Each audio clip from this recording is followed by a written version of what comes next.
Hey everyone, here is part two over our lectures on development. And again, it's going to be just a real quick run through and should not replace the lectures that we had in class and the notes that you've already taken.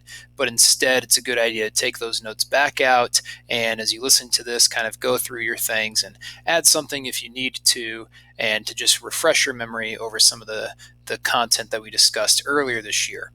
So, this part of development, we're going to focus mostly on the social aspect of development.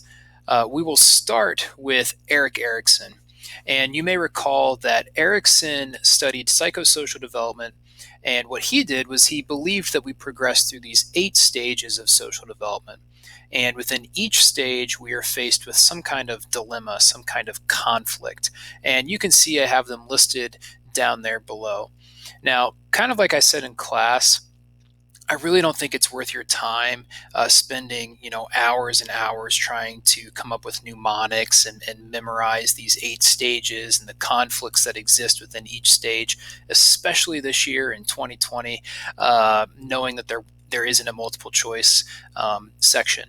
Now, it's possible the FRQ might throw out a term from Erikson Stages. That is certainly possible. There are some that tend to show up more commonly than others. And so I want to look at just a few of these. The very first stage that happens in infancy, the conflict that takes place in this stage is trust versus mistrust.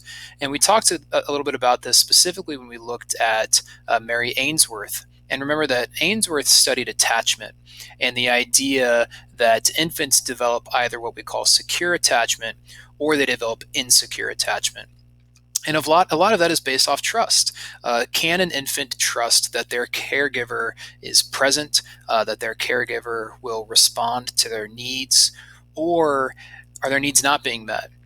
Do they not have reliable, consistent care? And so this goes into the development of either basic trust as an infant or basic mistrust. And again, according to Erikson, that's kind of the first fork in the road. And depending on what develop, that sets the tone for your social development for the rest of your life. And that's what happens in these stages is each stage has a new kind of fork in the road.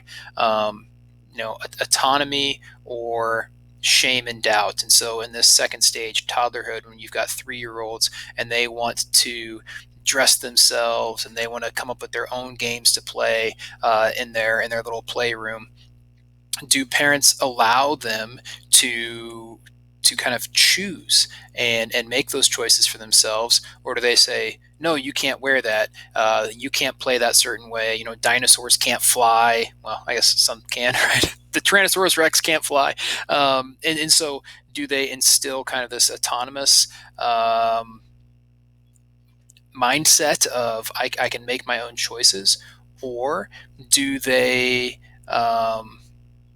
develop shame and doubt that they aren't capable of doing those things for themselves? And so you can see how this progresses. I want to focus your attention on the 5th stage, what we call the fidelity stage, and it happens during adolescence. This is the one that you got to put a star next to, you got to circle and highlight. The fidelity stage really looks at your ability to develop your identity of who you are as a person. And the fork in the road is either identity or what Erikson calls role confusion. So if you think about adolescence, a big part of adolescence is trying on lots of different hats and being around lots of different people and trying different clubs and different things and kind of seeing what suits you. And this lasts really until kind of your early 20s. In your early 20s, when you get into young adulthood, the fork in the road is finding relationships outside of your family, or as Erikson puts it, kind of this path of isolation.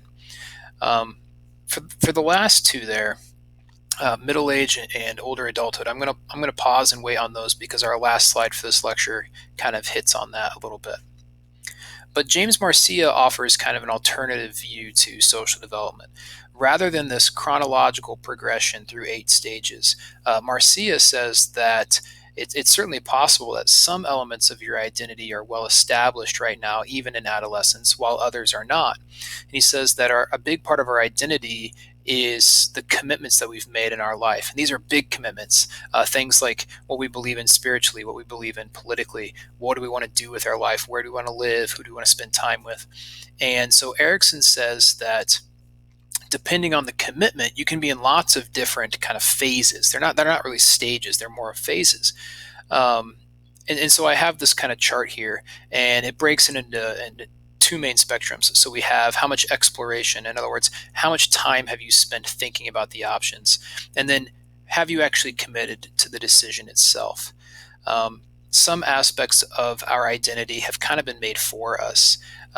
Some students, they go to the same church as their parents. Some adolescents, they vote the same way their parents do for no other reason than that's just the way it's always been. And so in that aspect, we would call that identity foreclosure. There wasn't a lot of exploration, but they have made a commitment. Um, Sometimes we have the situation where children, the young adults, they are exploring lots of options, right? Maybe they're thinking about different colleges that they want to go to, but they haven't really made up their mind yet.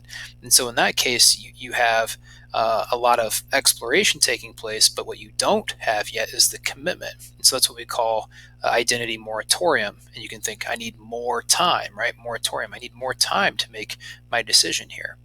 If you aren't really looking for an answer and you haven't made a commitment, it's what we call diffusion.